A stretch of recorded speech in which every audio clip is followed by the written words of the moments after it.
Selamat siang bagi kita semua. Saya akan melaporkan laporan bacaan saya yang berjudul Apakah Yudaisme dan Helenisme merupakan dualisme yang antitetik dalam pemikiran Paulus, sebuah perdebatan baru. Yudaisme dan Helenisme sebagai dualisme yang bersifat antitetik adalah sesuatu yang sudah lama dipertentangkan. Menurut Ferdinand Christian Baur, kuncinya terdapat dalam teks Kisah 6 yang memuat mengenai golongan Yunani dan golongan Ibrani di Yerusalem. Perbedaan di antara kedua golongan ini bukan sekedar pertengkaran mengenai jatah kesejahteraan, melainkan perbedaan teologis yang bersifat fundamental atau mendasar.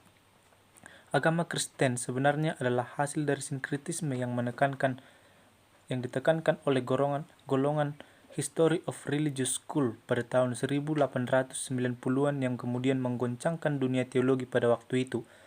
Dan yang dipahami pun berubah. Yang sebelumnya adalah Helenisme adalah baik dan Yudaisme adalah buruk berubah menjadi Yudaisme adalah baik dan Helenisme adalah buruk.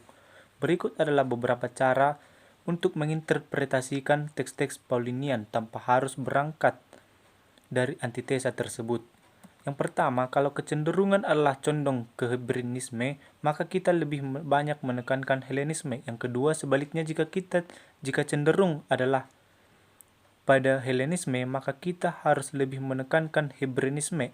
Yang ketiga, kita berhenti mengasumsikan antitesa dan berangkat dari pemikiran Paulus yang integral sifatnya. 2 Korintus 4 ayat 16 sampai 5 ayat 10 menurut David E. Aune.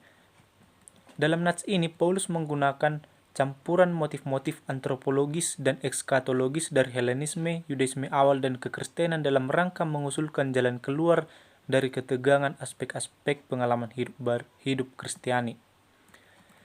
Di pihak lain, rujukan ke pengadilan Kristus berasal dari tradisi apokaliptik Yahudi yang telah diambil alih oleh orang Kristen.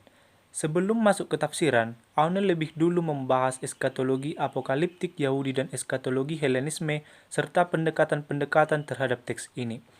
Eskatologi apokaliptik merujuk pada apokalipse Yahudi awal dalam kerangka pemikiran ini, orang mempercayai bahwa kesudahan dari si jahat dan sistem yang opresif amat dekat. Eskatologi Helenistik merujuk pada kepercayaan-kepercayaan di dunia Helenisme yang meliputi kematian dan kehidupan pasca kematian di suatu pihak dan penghancuran serta pembaruan kosmos di lain pihak. Dalam tulisan eskatologi apokaliptik, tekanannya adalah para komunitas. Peristiwa eskatologis seperti penganiayaan besar, parusia, kebangkitan, penghakiman terakhir mencakup individu tetapi dalam kerangka komunitas. Eskatologi Helenistik menyangkut nasib pribadi manusia atau perorangan. Ho exo anthropos dan ho exo. Ho exo anthropos adalah metafor bagi tubuh fisik yang dikuasai oleh kelemahan, penyakit, usia lanjut, dan kematian. Namun tubuh fisik ini tidak digambarkan sebagai sesuatu yang pada hakikatnya adalah jahat sebagai lawan dari ho eso anthropos.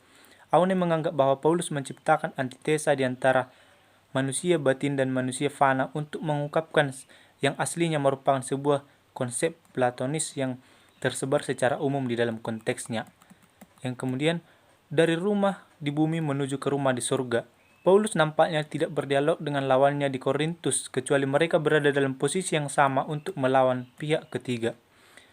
Sesudah meninggal, orang Kristen akan berada di surga bersama-sama dengan orang Kristen lainnya.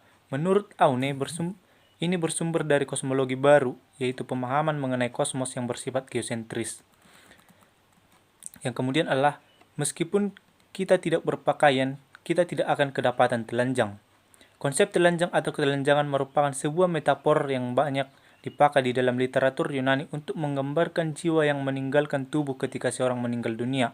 Aune memperlihatkan bahwa orang percaya yang meninggal dunia menanggalkan tubuh fisiknya yang fana dan masuk ke kediaman yang baru di dalam surga bersama Yesus.